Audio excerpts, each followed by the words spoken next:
Buenas tardes para todos. Mi nombre es Daniel Ríos Fechner. Soy el coordinador del Grupo de Investigación en Sistemas Energéticos de la Facultad Politécnica. Y hoy quisiera compartir con ustedes esta presentación denominada Perspectiva del sector eléctrico paraguayo que nos depara de cara al 2023. Quisiera agradecer a la rama estudiantil de IEEE por invitarme.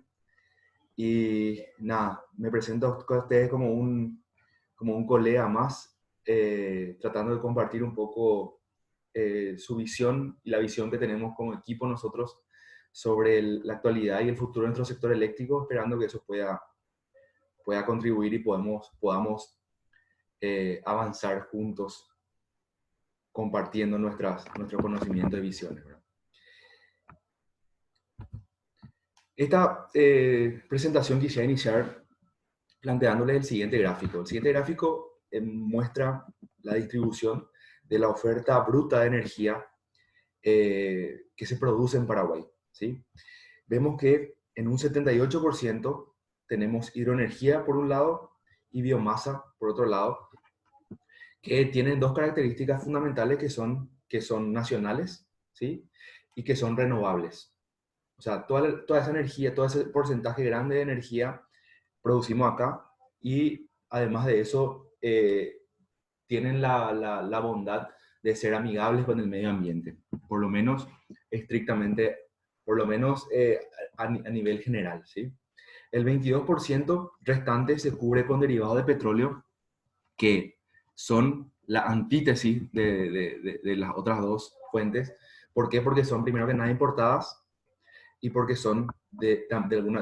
porque son también contaminantes, ¿verdad?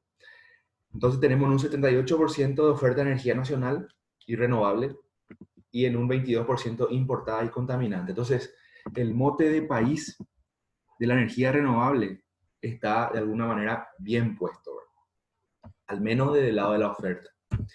Lo que quiero contrastar ahora con ustedes es a ver cómo eso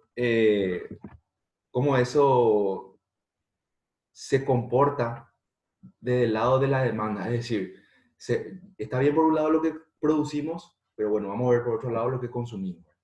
Y ahí vemos que el comportamiento es marcadamente distinto. Tenemos en un 43% biomasa, en un 41% derivados de petróleo y en un 16% la electricidad que proviene de la hidroenergía. Entonces ahí hay un pequeño desbalance entre lo que son los porcentajes de la oferta y lo que son los porcentajes de la demanda. Cabe destacar que estos son datos actualizados, son datos del 2018 ambos y proveídos por el Viceministerio de Minas y Energía. Está en su página web, pueden revisarlo. Y acá hay que hacer la siguiente acotación también, de que hablamos de la fuente biomasa como una fuente nacional y una fuente sostenible, ¿sí?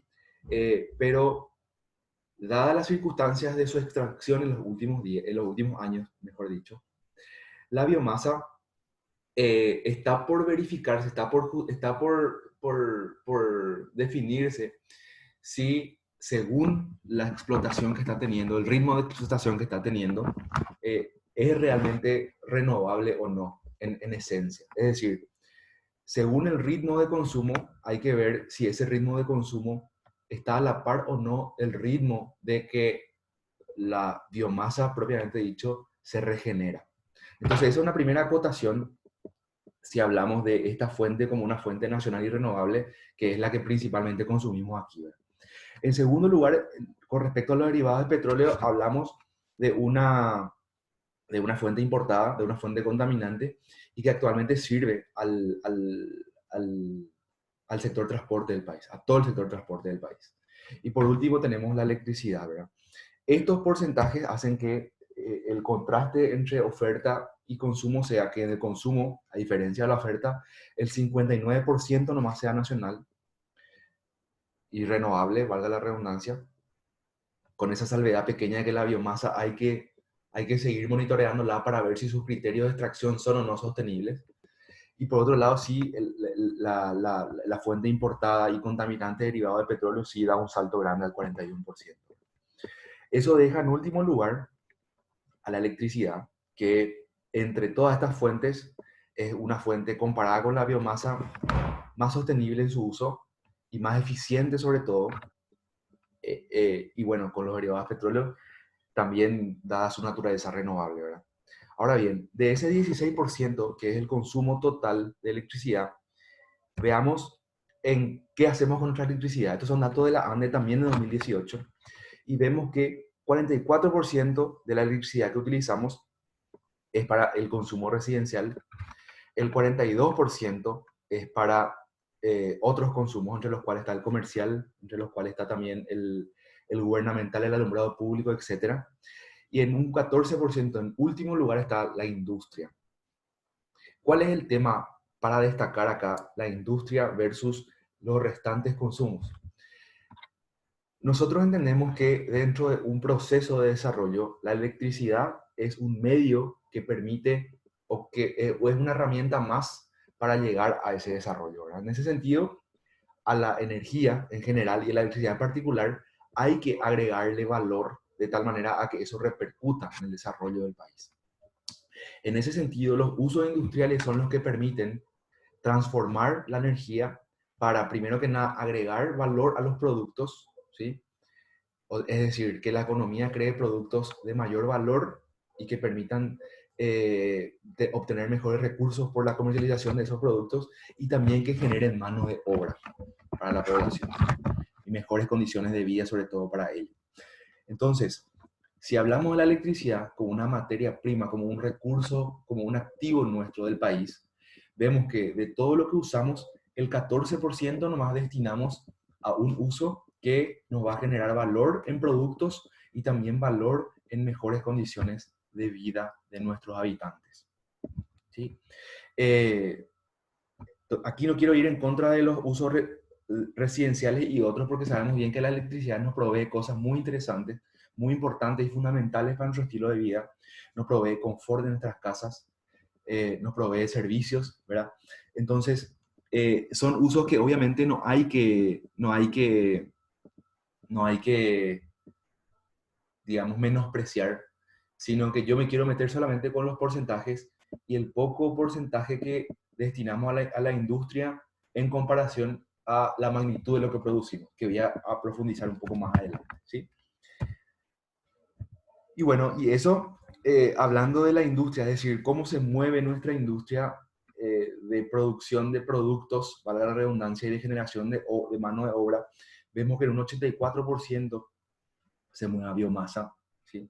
Y en un 13% a la electricidad. O sea, ese 14% que llevo en el gráfico anterior, que representa cuáles usos de electricidad tiene fines industriales, dentro de todos los usos industriales que hay en el país, es solo el 13%. El 84% sigue siendo biomasa. Por lo cual podemos decir que nuestra industria se sigue moviendo a leña, ¿sí? Y eso tiene que ver con nuestra matriz de producción industrial, que se basa mucho en calderas y en hornos de cocción, ¿sí? Que necesitan materia prima para producir calor y por eso, realizar sus procesos industriales. Entonces, tenemos este contraste, ¿sí? Donde, primero que nada, dentro de toda la electricidad que tenemos, poco se va a la industria y dentro de lo que consume la industria, la electricidad está en una amplia minoría respecto a la biomasa. Eso nosotros no es una cuestión que queremos mostrar para decir nomás que está todo mal acá en el país y que necesariamente hay que mejorar sin tratar de proponer nada, ¿sí? Lo que queremos hacer es una suerte de diagnóstico a partir del cual podamos nosotros entender las causas que nos permitan tener mejores soluciones respecto a eso. Y la realidad ahora es que la biomasa tiene un costo que es más competitivo que la electricidad y eso hace también que sea más accesible para su uso. Entonces, desde el punto de vista de los industriales, ¿sí? Que persiguen incentivos económicos en una gran medida, tiene sentido que esto sea así. Entonces, eso nos da una pauta de la situación como para poder plantear soluciones. ¿Qué hacemos con la electricidad? O sea, tenemos una noción de que tenemos mucha electricidad por el lado de la oferta, pero vemos que en la demanda eso no se refleja, ¿verdad? Y bueno, aquí se ve cómo se distribuye el consumo total del país o sea, los destinos de la oferta que mostré en el primer gráfico, ¿sí? ¿Cómo se distribuyen? Considerando, primero que nada, el consumo, que es un 54%, o sea, de, todo lo que de toda la oferta, el 54% se va para nuestro consumo, ¿sí? Pero el 30% es exportación, ¿sí?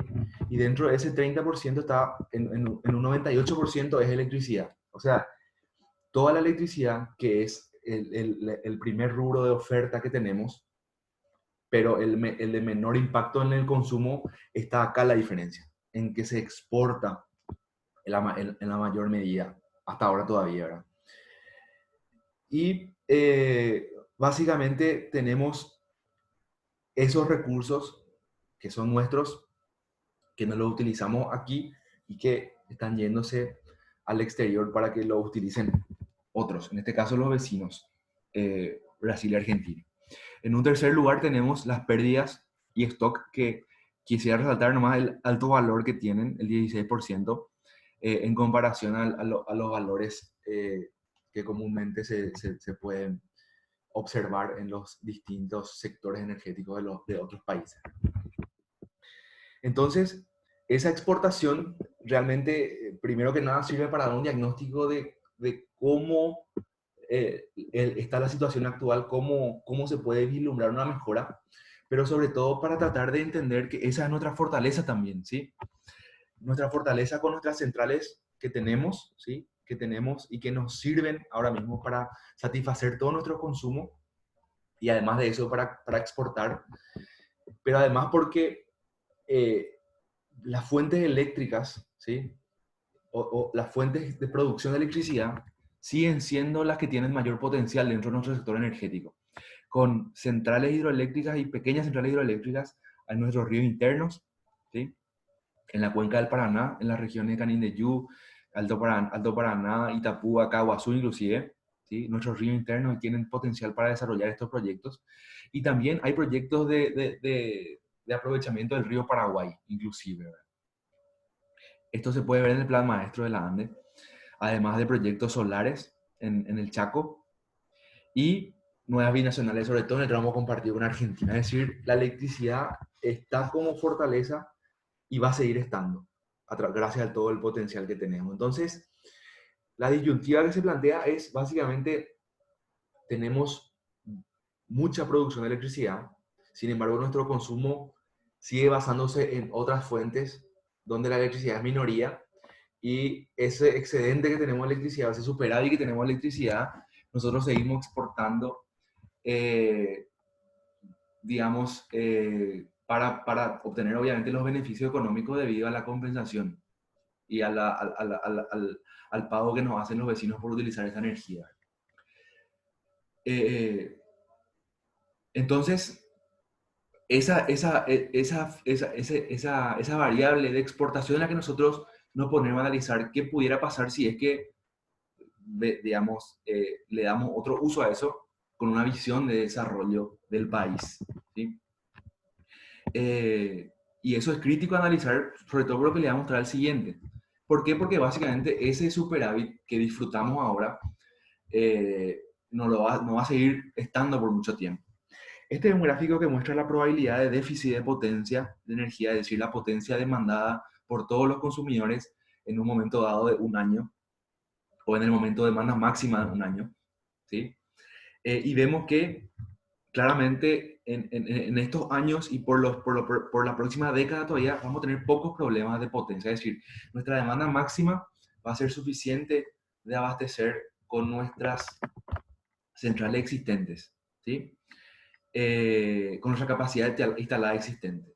Si es que no se hace ninguna obra, sabiendo la dificultad que conlleva llevar adelante estas obras, si no se hace ninguna de ellas, las que están previstas, esa probabilidad de déficit da un salto muy grande a partir de 2030 hasta llegar a un 100% en 2034. Es decir, si no adecuamos el sistema y seguimos manteniendo el ritmo de crecimiento de demanda, la capacidad instalada va a abastecer la demanda máxima solo hasta 2034. A partir de esos años, algunos momentos del año en donde lleguemos a esa demanda máxima, vamos a tener que cortar carga, cosa que no ocurre por un problema de potencia al menos, desde hace muchísimo tiempo, ¿sí?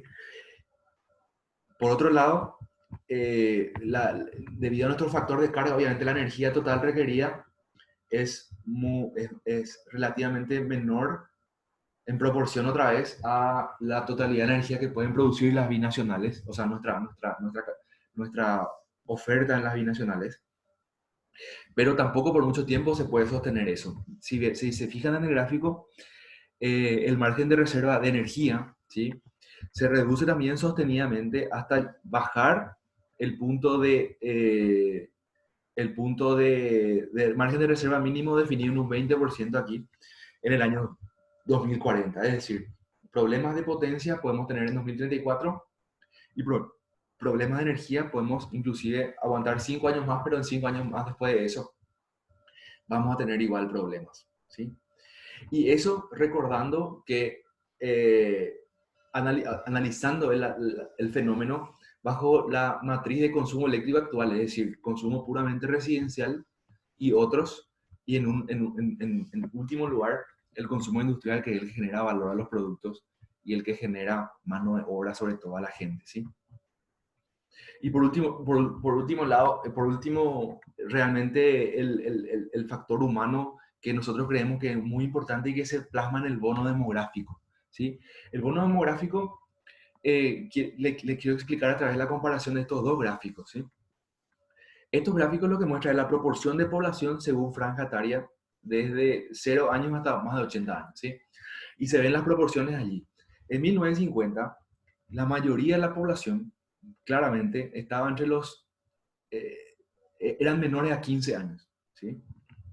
Eso obviamente, a medida que va avanzando el tiempo, las proporciones se van ajustando. Y en 2020 tenemos que la mayor proporción de respecto al total, eh, o sea, la mayor proporción de la población en la franja de económicamente activo, ¿sí? Entre los 20 y los 40 años, eso podemos inclusive extender, pero esta proporción obviamente crece y tiene su mayor valor respecto a lo que podría ocurrir en el pasado. Es decir, en el 2020 tenemos la mayor proporción de gente en edad económicamente activa, es decir, gente ávida y con necesidades de oportunidades para trabajar, o con requerimiento de oportunidades para trabajar. Es decir, esa mano de obra que puede ayudarnos a transformar nuestro sector económico, ¿verdad?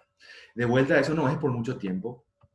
El bono demográfico, si es que pasan más años, así como como hablamos del déficit de potencia y el déficit de energía, si es que eso pasa, el tiempo, obviamente, la proporción se va diluyendo y va a aumentar la edad, la gente, digamos, la proporción de la población con mayor edad y que, como sabemos, ya está en otra etapa respecto a su, a su actividad laboral, ¿sí? Entonces, lo que les quiero plantear con esto es la coyuntura que vivimos, ¿sí? Vivimos en una etapa donde todavía nos sobra energía y tenemos la posibilidad de destinar esa energía a otros usos más allá de la exportación para ver si es que conjugada con otras condiciones que tenemos de desarrollo como el bono demográfico, podemos dar el salto. Y eso les quiero decir a ustedes porque es una situación que nos toca a nosotros, este es el desafío de nuestra generación. El desafío de nuestra generación es proponer una hoja de ruta para transformar el país, porque vemos que las generaciones siguientes pueden ser inclusive más brillantes que nosotros a medida que avanzamos. Seguro hay gente más brillante que nosotros hoy, ¿verdad? Pero tenemos que tener ese conocimiento y ese dimensionamiento de que el problema que tenemos que tocarlo ahora, porque si no, se nos puede pasar la oportunidad. Entonces tenemos poco tiempo para, para tratar de definir esa hoja de ruta e implementar los pasos. Y eso coincide con el 2023, en el cual se puede tratar de tener una conversación nacional, no solamente sobre el destino que darle a los recursos económicos que provienen de Itaipú, sino también la pregunta más importante, el para qué queremos, cómo vamos a usar eso aquí, ¿verdad? Entonces, esa discusión que nosotros planteamos que ocurra a nivel nacional hace que nuestra oportunidad de desarrollo tenga una fecha de vencimiento. Y esa fecha de vencimiento es el 2023. Si pasamos el 2023 sin tener esta discusión y sin tener esta hoja de ruta, nuestras oportunidades para desarrollarnos, para emprender el camino hacia el desarrollo, mejor dicho, se reducen progresivamente, se reducirían progresivamente. Entonces, desde el GISE lo que hacemos es tratar de responder esta pregunta, que es ¿qué hacemos con nuestra energía? Para tratar de ofrecer alternativas a esta situación y tratar de proveer esa hoja de ruta que hablamos recién, ¿verdad?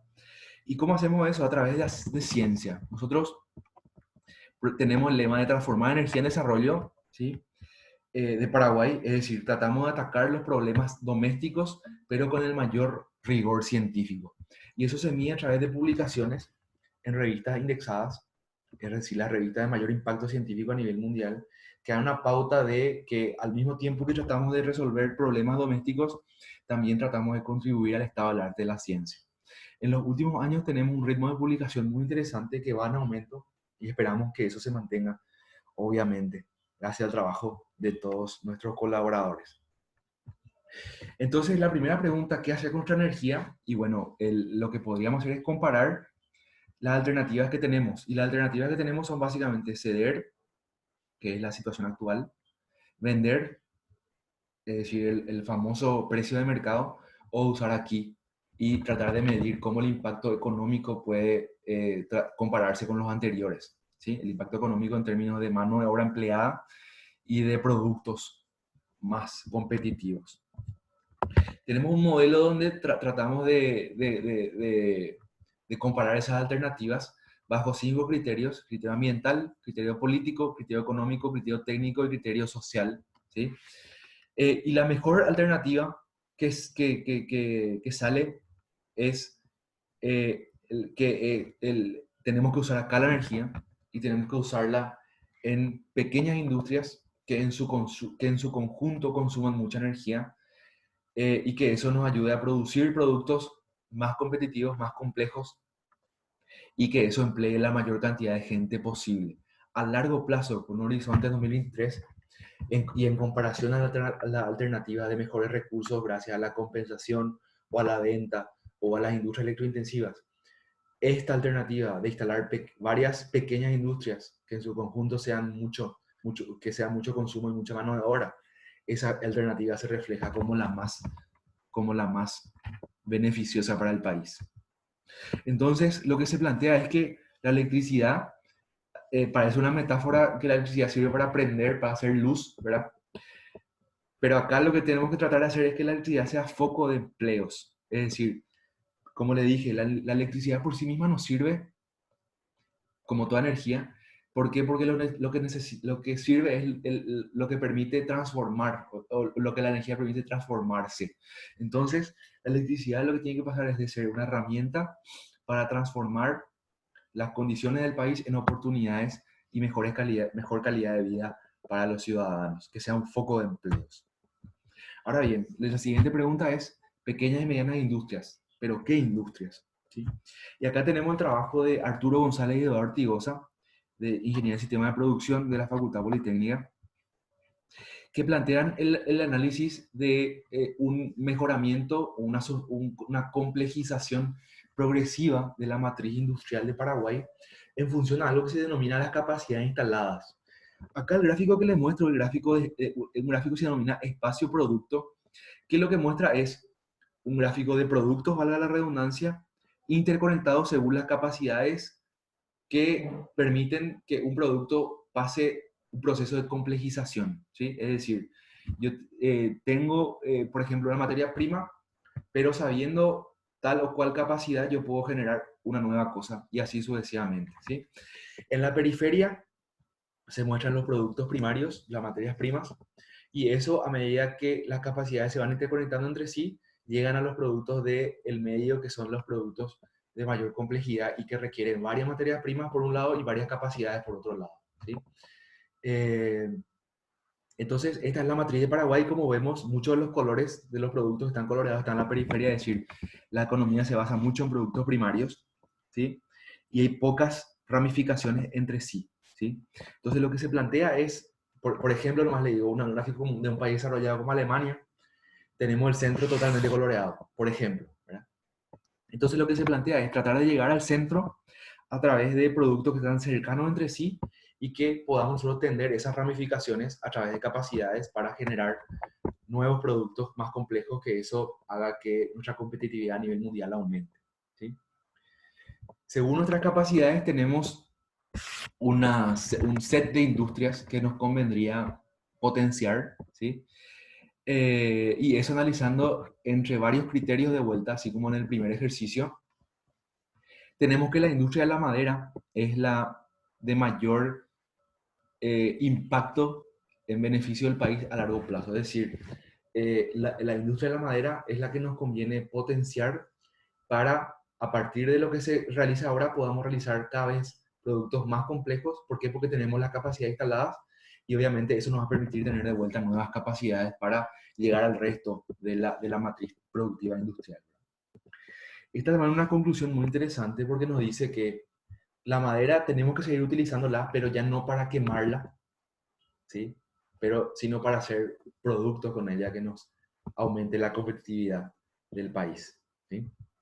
Entonces tenemos la gran pregunta de definir cómo hacemos eso, ¿sí? La industrialización de un país no es un proceso sencillo. Hay varias condiciones que hay que cumplir. Hay que tener capital, ¿sí? Hay que tener mano de obra calificada, hay que tener materia prima y hay que tener, sobre todo, mercado, ¿sí? Somos un país chico y generalmente los productos que realizamos en nuestra industria son para exportación, ¿verdad? Entonces, alguien tiene que dar el primer paso, ¿sí? Y ahí es que se encuentra la coyuntura de 2023 como una oportunidad para gestionar recursos que nos permitan mejorar condiciones de nuestro país, que a partir de eso nos permitan cumplir los siguientes requisitos que nos permitan empezar el camino hacia el desarrollo, ¿sí? Y en el 2023, ¿qué pasa? Y básicamente se discuten las bases financieras de prestación de servicios de electricidad de Itaipú Binacional. Lo que significa eso es que se termina de pagar, o sea, uno de los componentes que constituye la tarifa de servicio de electricidad de Itaipú se elimina porque se termina de pagar la deuda de Itaipú. Es decir, los pagos que se hacen a los acreedores por construir la central, ¿sí? Eh, Ese monto es ese porcentaje lo que está en verde, que es la proyección de 2007 a 2012, que es representa la mayor proporción de la tarifa y que tiene un gran impacto sobre todo en el costo debido a eso, ¿sí?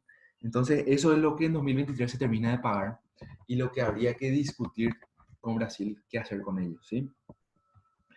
Eh, Haciendo un análisis de lo que pasaría si es que nada cambia, ¿sí? Ese componente se eliminaría, se quedarían solamente los componentes lila, azul y amarillo, ¿sí? Entonces eso implicaría que la tarifa se va a reducir en más del 60% aproximadamente según las condiciones actuales. Y si eso digamos, se mantiene también a nivel, no solamente a nivel de oferta en Itaipú para sus prestatarias, sino también a nivel de los consumidores chicos, si eso se transfiere a través de una tarifa más baja, inclusive para ellos, lo que va a ocurrir es una transferencia de renta del lado de la oferta hacia el lado de la demanda, ¿sí? Eso básicamente significa que todos se van a beneficiar de un pequeño ahorro, de un ahorro importante para cada uno, pero que en proporción sería eh, pequeño a nivel general. O sea, cada uno se va a ver beneficiado por un ahorro en su factura eléctrica, ¿sí? Que en proporción podría ser poco debido a que hay otros componentes en la tarifa, no solamente el costo de producción, sino también la tarifa de transmisión y distribución, etcétera. Pero más allá de eso, le quiero transmitir dos conceptos. Primero que nada, el siguiente concepto. Cuando ocurra una baja de la tarifa y una transferencia de renta a los consumidores, como les digo bien, el beneficio en términos de ahorro para los consumidores tiene que tener en cuenta esa proporción de consumidores. Y esa proporción de consumidores ahora mismo es 85 Brasil y 15 Paraguay. Es decir, si existe una transferencia de renta a los consumidores, se va a ver beneficiado en un 85% del Brasil y en un 15% del Paraguay. El siguiente punto es el punto de distribuir individualmente los ahorros o los beneficios, ¿sí? que puede ser un impacto interesante si uno ve desde su propia óptica, pero que puede ser no tan interesante desde el punto de vista de la posibilidad que se tendría si es que eso se centraliza de alguna forma y se utiliza de manera estratégica en beneficio general o en beneficio social, ¿sí? Y ahí es que entra el siguiente concepto que quiero plantearle, que nosotros analizamos la posibilidad, no digo de mantener la tarifa, no digo de bajar tampoco, no quiero yo casarme con un número, sino que solamente tratar de capturar la mayor parte de esos recursos de tal manera a que podamos nosotros bajar, no la idea de bajar la tarifa, sino que antes que eso tratar de capturar recursos para utilizarlos centralizadamente y crear condiciones de desarrollo en el país. Tenemos un análisis que define que si es que se mantiene un flujo de 2.000 millones, ¿sí? No digo que eso es lo que va a ocurrir, digo que si se mantiene, es para hacer el cálculo nada más, si se mantiene y tenemos 1.000 para cada lado, gracias a esos 2.000 en total, podríamos en Paraguay solamente con un flujo de 1.000 millones anual levantar 25.000 millones de dólares en un banco de infraestructura, desarrollo económico y social. Esa institución centralizada que le introduje, perdón, dicho, mejor dicho, en la diapositiva anterior, que nos permita canalizar esos recursos de manera estratégica para crear esas condiciones que permitan que eso repercuta posteriormente, sí, en toda la población, ¿sí? Y ese banco tendría el atractivo adicional de que sería un banco nacional, un banco de bandera, que permitiría que la renta financiera, es decir, los intereses pagados por los préstamos, nos permitan quedarse aquí y de vuelta redistribuir o reinvertir eso en beneficio de vuelta a la población, ¿sí? Y invertir eso en un fondo soberano que ataque nuestras dos deudas históricas, ¿sí? Como país, que son la salud y la educación. Centrarnos en la formación de recursos humanos desde edad pequeña, formar los siguientes paraguayos, la siguiente generación de paraguayos, ya con una visión de país y sobre todo con los conocimientos y habilidades requeridos por el mundo para marcar la diferencia y para construir cada vez un país y un mundo mejor, ¿sí? Para dar una magnitud más de lo que es el banco, digamos, el plan maestro de la ANDE vale 7.000 millones de dólares. El banco tendría capital de 25.000 bajo ese escenario que les planteé. Es decir, nos permitiría salvar esa deuda de infraestructura, nos permitiría generar condiciones y podríamos beneficiarnos de eso a través de también lo que muestro acá con los fondos soberanos, ¿sí? Algunas de estas ideas obviamente ya están plasmadas en varios trabajos del GISE.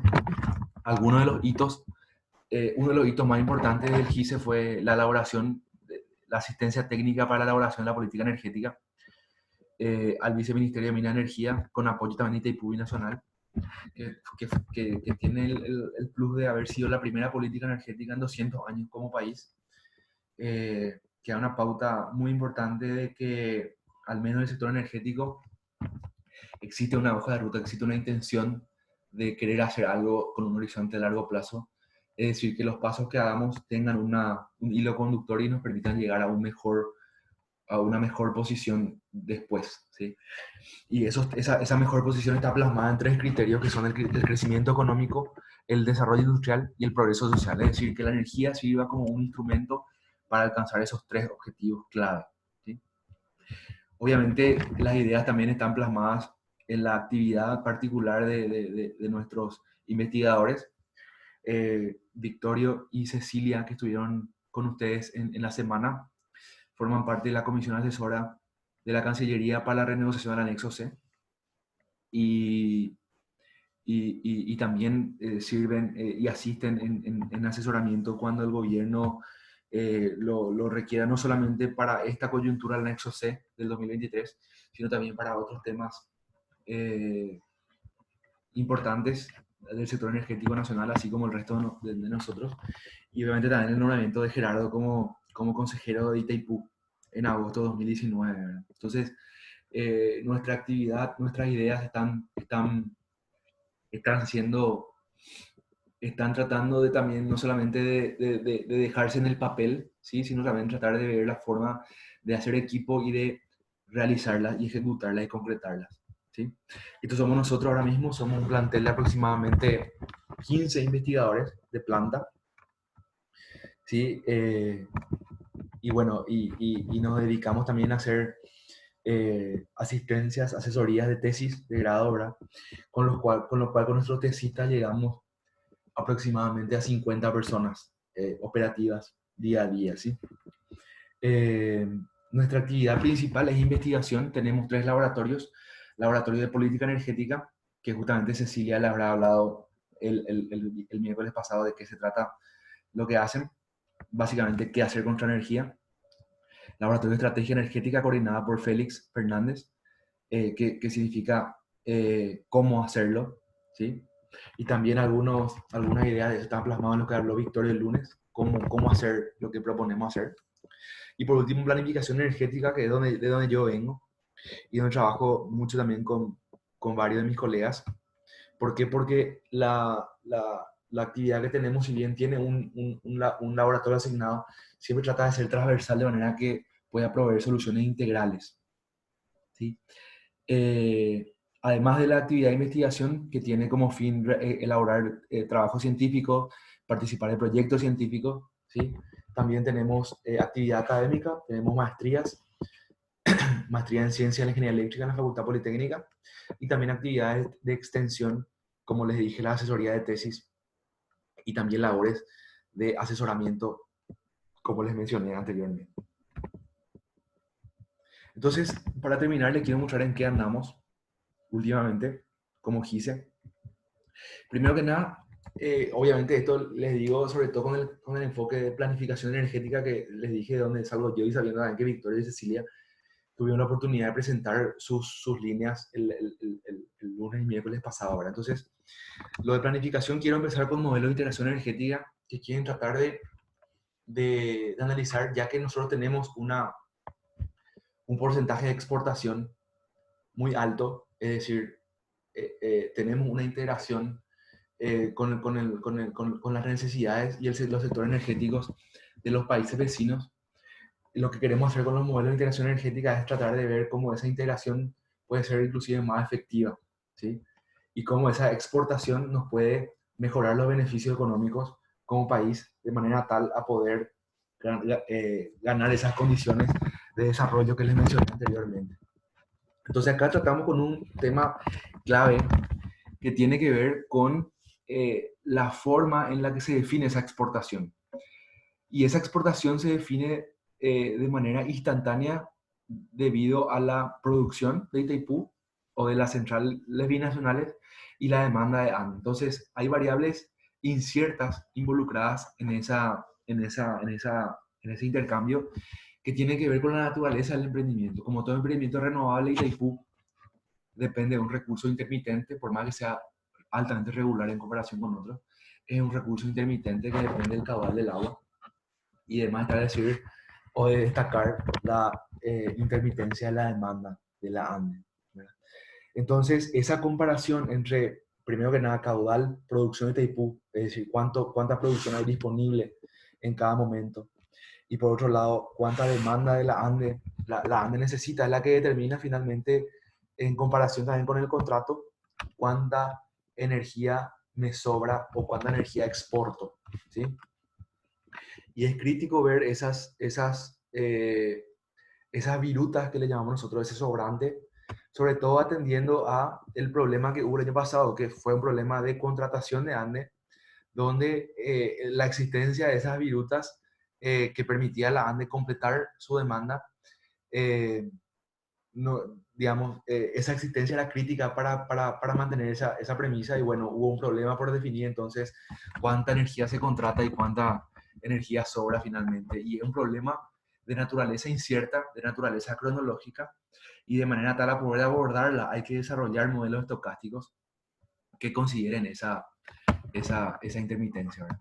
En este caso particular, lo que planteamos nosotros es tratar de cuantificar primero que nada la energía sobrante y tratar de valorizarla al precio de mercado, que sería el PLD, el precio de liquidación de diferencia, del mercado de corto plazo de Brasil. Este es un gráfico que muestra un poco cómo se comporta la demanda, la línea azul por un lado, respecto a la potencia contratada, que es la línea fija anaranjada, ¿sí? Respecto a la producción que le correspondería a Paraguay, que es la línea de puntos verde, ¿verdad? Entonces vemos que en algunos momentos nos sobra energía, ¿sí? Pero en otros momentos también nos falta.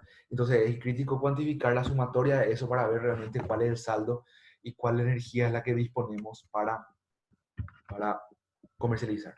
Por otro lado, el precio también tiene su propia incertidumbre. Acá muestra una proyección desde julio de 2014 hasta abril de 2019, donde se ve claramente cómo el precio en función a las incertidumbres propias del mercado cambia sustancialmente su valor. ¿Sí? Entonces lo que hicimos fue un modelo de estocástico, como le dije, hicimos 1000 sorteos de demanda, 1000 sorteos de producción y 1000 sorteos de PLD, de tal manera a ver cuál es el escenario, el espectro de posibilidades que puede ocurrir. Y tenemos que en 70% de las veces, 700 de esas 1000 realizaciones, arrojó un valor positivo, una ganancia, ¿sí? Y en un 30%, es decir, 300 de 1000, tuvimos una pérdida. Pérdida, ¿por qué? Porque también consideramos que para poder comercializar el PLD necesitamos cubrir costos de adquisición de Itaipú y también el costo de la compensación de energía que percibe Ministerio de Hacienda. Entonces, por un lado, primero que nada, tenemos esa conclusión. No hay un solo valor, hay un rango de valores. Y lo importante es ver la probabilidad de ocurrencia de esos valores. Y además de eso, tenemos que es un negocio donde no solamente importa el valor esperado, el valor positivo que tengamos, sino también importa el porcentaje de pérdida que tengamos para poder manejar el riesgo del negocio. Eso está profundizando ahora mismo para tratar de desarrollar un modelo de interconexión regional que contemple la interconexión de Itaipú con el resto de Brasil y también de Ayolas con el resto de Argentina para ver cuáles son nuestras opciones de interconexión e integración, además de eso.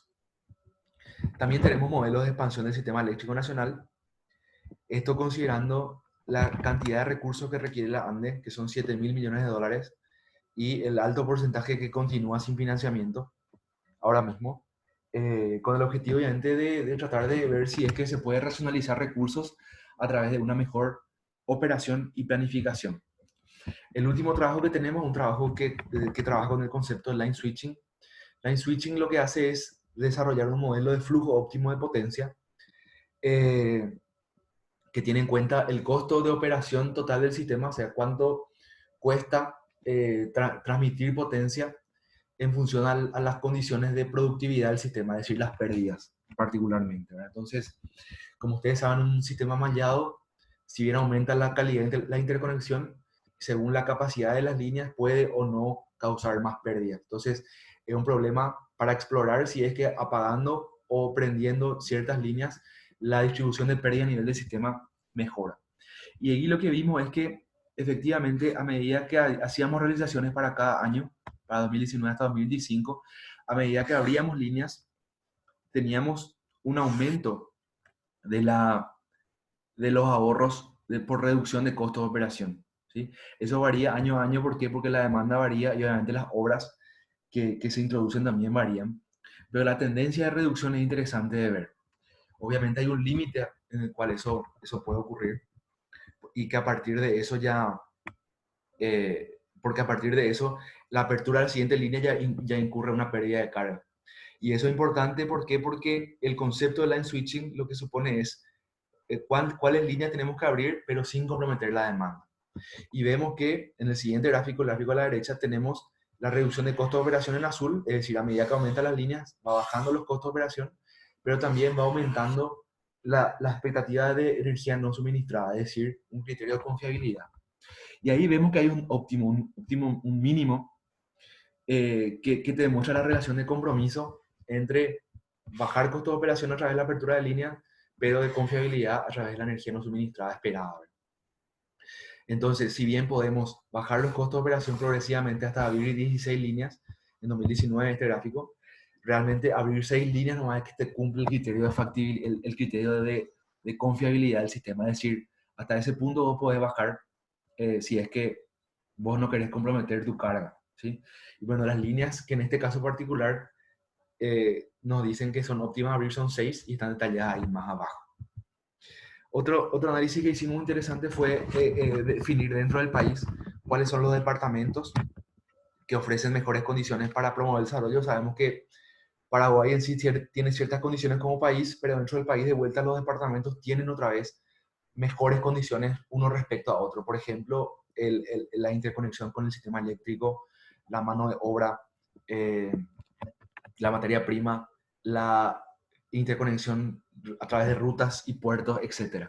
Entonces quisimos poner eso en un modelo, tratando de ver en función de las industrias que queremos potenciar y teniendo como alternativas los departamentos, ver cuáles, según ciertos criterios como los que mencioné anteriormente, cuáles departamentos ofrecen mejor atractivo para identificar las regiones o identificar estratégicamente regiones productivas de la República del Paraguay.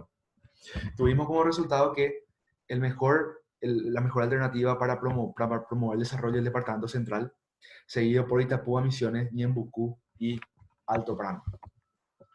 Y aquí tienen que ver ciertos aspectos. El primero que nada es la densidad poblacional y la escolaridad de la población, es decir, mano de obra calificada respecto al resto, ¿sí? Pero también tiene muy importante la interconexión a través de rutas y puertos y sobre todo la interconexión eléctrica, ¿sí? Sabemos que el central es una de las regiones mejor interconectadas gracias a la línea de 500 kV y bueno, Itapúa, Ñembucú y Misiones están cerca de la fuente, Yacyretá y bueno, Alto Paraná también. Esto queremos seguir profundizando a través de un proyecto que se denomina Data Paraguay, que está siendo liderado por el Laboratorio de Política Energética con nuestro ingeniero de sistema de producción, Arturo González y Eduardo Ortigosa, que va a comenzar este año. También tenemos modelos de transición energética en el sector transporte, tratando de plantear o de analizar el cambio de paradigma, pasar de derivados de petróleo a electricidad, sabiendo que tenemos ese superávit a disposición. Y lo que planteamos es lo siguiente: la teoría de la transición energética dice que para cambiar la estructura de la oferta necesitamos entender cómo cambia la estructura de la demanda primero y que eso ocasiona un efecto cadena que haga que cambie la oferta en primer lugar, ¿sí? Entonces, allí lo que tenemos que hacer es ver cómo los usuarios de los vehículos tomarían la decisión de adoptar vehículos eléctricos de tal manera a tener una noción de si es viable o no, o de cuándo es viable realmente adquirir vehículos eléctricos aquí en Paraguay. Siempre hablamos de esto como una cuestión que parece obvia de hacer, pero no es tan obvia si es que nos ponemos a analizar cuáles son los incentivos detrás de la demanda para cambiar la tecnología, ¿sí? Y eso es muy importante analizar porque realmente los cambios que ocurren de abajo para arriba son los que cambian la estructura del sistema y esa es la base de la teoría de la transición energética.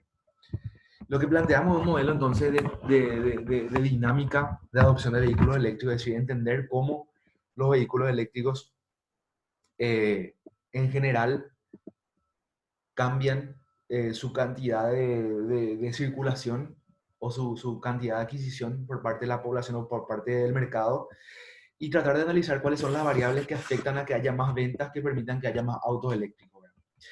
Y hay dos conceptos según la teoría de la difusión de innovaciones, que son el boca en boca y el marketing. Es decir, cómo yo veo que me venden y además cómo yo veo que personas en mi entorno les va con esa tecnología para que yo gane mayor confianza y que yo pueda realmente adquirir o no una tecnología. Y ahí entra el concepto clave, que es el concepto de familiaridad. La familiaridad trata de condensar todos esos aspectos que transmiten seguridad y confiabilidad en una nueva tecnología respecto a la tecnología prevaleciente y permiten reflejar la maduración de la tecnología, ¿sí?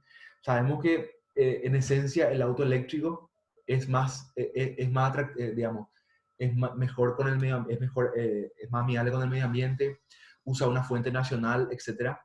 Pero en Paraguay, por lo menos, al analizar desde el punto de vista de la transición tecnológica, tenemos que analizar otras cuestiones.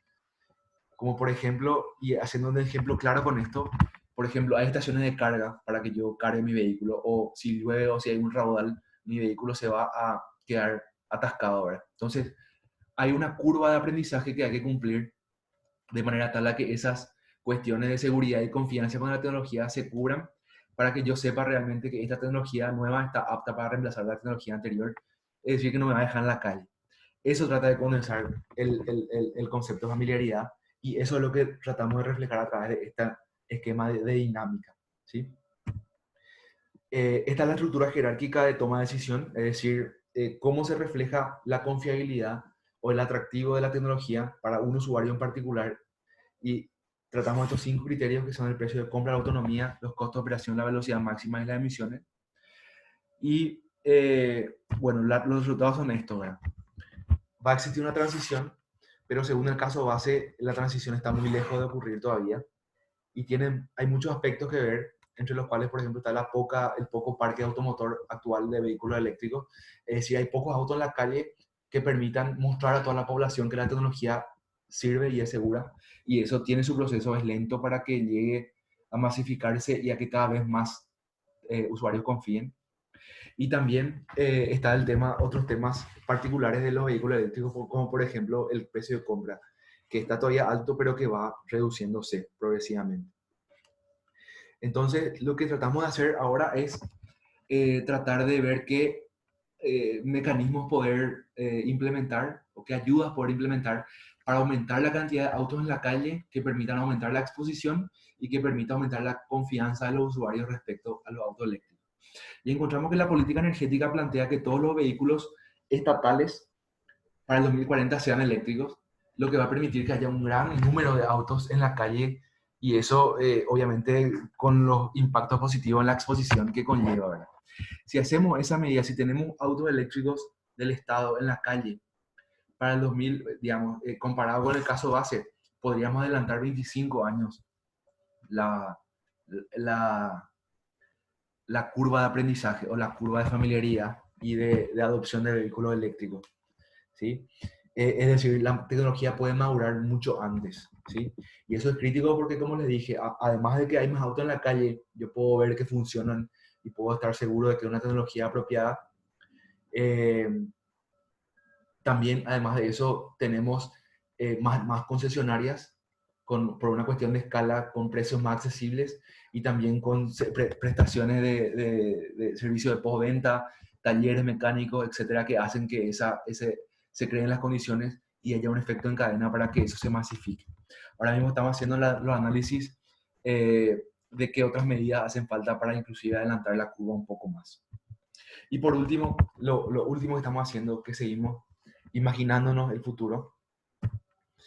Y esto que les quiero presentar, yo no sé si alguno de ustedes ya vio, ya conoce, pero esto es un banco de baterías de un sistema de potencia.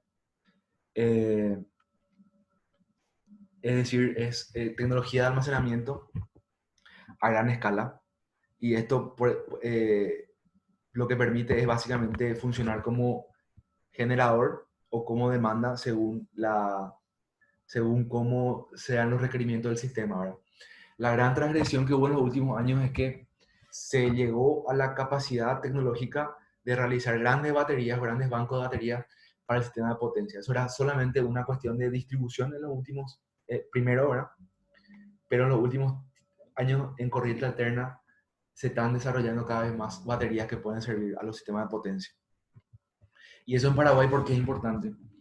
Porque nuestros recursos naturales que nos permiten producir electricidad son intermitentes, el caudal del río, la luz, digamos, la irradiación solar. Entonces, nosotros tenemos problemas cuando tenemos mucha agua, no tenemos demanda, tenemos que tirar agua, o cuando tenemos mucha demanda y no tenemos agua y tenemos que cortar carga, por ejemplo, ¿verdad? O tenemos que usar la parte brasileña ahora, o la parte argentina. Entonces, tener un banco de baterías nos va a permitir juntar agua cuando hay mucha y no hay demanda, pero juntar agua en la batería, ¿sí? Y cuando no haya agua y haya demanda o necesitemos demanda, utilizar lo que tenemos guardado en la batería, ¿sí? Con eso vamos a mejorar la eficiencia y la operación del sistema, vamos a permitir que nuestras líneas no se sobrecarguen, y sobre todo vamos a ver si es que conviene o no hacer nuevas líneas según cómo se están utilizando actualmente las que tenemos. Y con eso vamos a mejorar el factor de carga y con todo lo que conlleva los esquemas de contratación y de uso de la energía de las binacionales que tenemos ahora. Todo esto, obviamente, es un desafío grande, y la única forma que encontramos de hacer nosotros nuestro trabajo es a través de la cooperación, a través del trabajo en conjunto, a través de la ayuda mutua y del equipo que podemos conseguir juntos. Entonces les invito a sumarse a nuestra iniciativa, a trabajar primero que nada con el ideal de país que podemos tener entre todos juntos y a partir de eso ver eh, cómo poder marcar la diferencia, que en nuestro caso es tratando de hacer ciencia y tratar de ofrecer la mejor solución para nuestro país posible. Les dejo con esto, tienen mi correo por cualquier cosa y nada, gracias por la oportunidad y nos vemos por ahí. Gracias a todos.